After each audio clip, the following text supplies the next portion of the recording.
Hello guys, this is 12th Harbinger and welcome to my channel. In this video I have brought to you 11 advanced tips to maximize Navia's damage. So without any further ado, let's jump right into it. Navia can shoot bullets using her gunbrella, but you should know that she has a short range just like a shotgun. So you need to make sure that you hit the targets at close range. Navia gets crystallized shrapnel stacks whenever a character picks up a crystallized shield or whenever her burst hits an enemy every 2.4 seconds. The best thing about her burst is that you get stacks even when you are off field. You can keep a track of the stacks with the help of these bullets that you can see next to Navia. The first 3 stacks will appear like a normal bullet. The bullets glow brighter and get bigger when you get more than 3 stacks. Most of us already know this, but I thought I should mention this as well. The more stacks she has, the more damage she deals. Damage jump from 0 stacks to 3 stacks is a lot.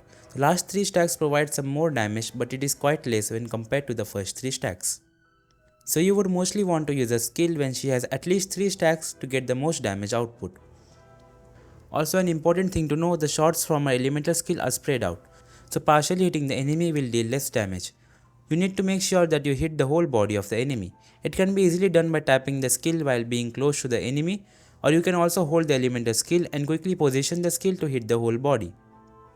One cool thing about holding her elemental skill is that it will gather up all the crystallized shields near her, letting you easily get crystallized sharpnel stacks before firing off her gunbrella. So you would normally want to hold her elemental skill to gather the shields unless you already have her at max stacks. This will also let you aim your shot more precisely. Navia gains Geo Infusion for 4 seconds after using her elemental skill. This period is too short and only enough to unleash her normal attack skill combo once. But by animation cancelling her 4th normal attack hit, you can do the N4-N1 combo that will help you squeeze in one extra hit. You can easily cancel the animation of 4th normal attack hit by doing a dash right after she swings her umbrella and follow it quickly by unleashing one normal attack. Make sure you don't hit the dash too early or before she swings her umbrella. This will cancel her whole 4th normal attack, resulting in less damage. But this combo can be a bit inconsistent and a bit difficult to execute, as you need to be really quick and precise with your hands. Sometimes you might also cancel the 4th hit altogether. So alternatively, you can just animation cancel her 3rd hit and do 2 normal attacks. This one is much easier to do. You just need to dash right after she kicks her claymore and follow it by 2 normal attacks.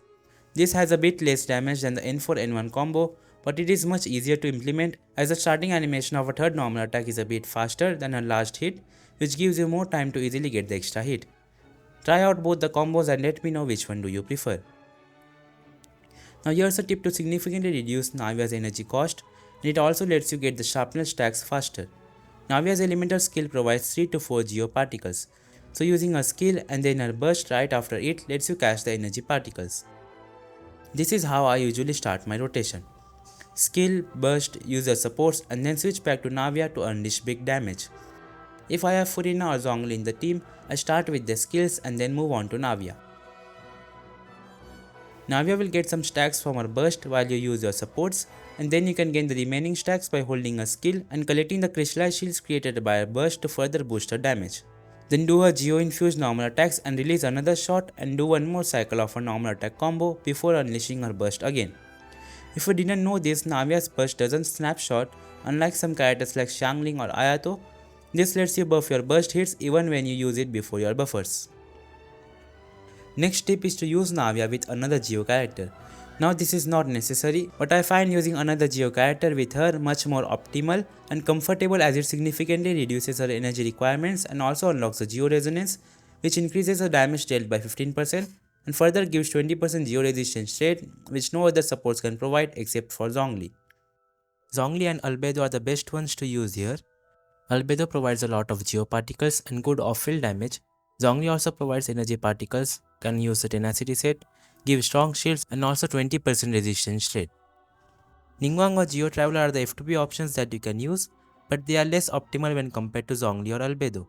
Geo Traveler's constructs doesn't block Navia's skill, but it still causes a lot of problem like displacing the enemy, blocking your view, or worst of all, you might accidentally end up climbing it.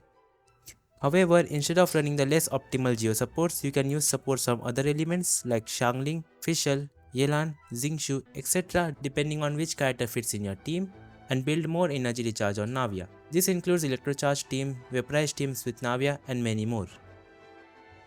Navia, Zhongli, Xiangling, and Bennett is one of Navia's best teams to use due to multiple reasons. It is extremely easy to use, Xiangling's high off-field damage and also our pyro application lets you proc crystallize reactions easily. Zhongli can be replaced by Albedo. Xiangling can be replaced by Furina as she unlocks the Marichose Hunter set, which is a great alternative to the new set Nighttime Whispers of the Echoing Wood. Next is for F2P players or low spenders going for Navia's constellations and weapons. Navia's second constellation and her signature weapon can look extremely tempting. This unique weapon design and the second weapon being Mist Splitter might be too good to give up. Navia still has a lot of room for improvement due to the lack of good geo supports. So instead of pulling the weapon or her constellation, I recommend you to wait for future characters as there is a chance there might be a good geo damage buffer yet to be released. However, take this only as an advice. You can pull on the weapon banner if you really want the weapons, or Navia's constellations if you want to give her a princess treatment which she deserves. I myself am going to keep trying on the weapon banner until I get a 5 star.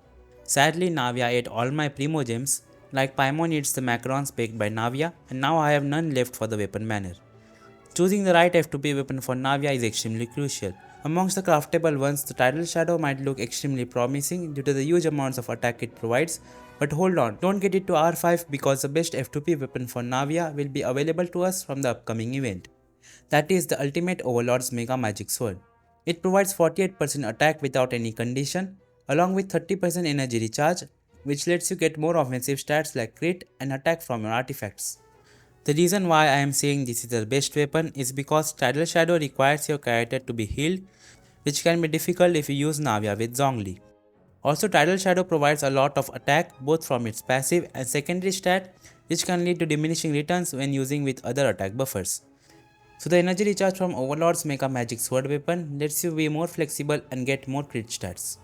Sacrificial Great Sword is a fun weapon to use as it lets you get an extra skill shot, which means more damage and more energy particles. However, with more skill shots, you also need more crystallize, which can be achieved with Albedo. Here's our weapon ranking. I will post the whole master sheet link in description. Now for our artifacts. Nighttime Whispers is our best set as it provides more team flexibility and is not restricted to Furina teams unlike the Marichose Hunter. But this set is new and as a result no one will have a good 4-piece of it. So 4-piece Golden Troop is a good alternative, but in order to get the full damage bonus from this set, you need to shoot her skill as soon as you swap into her.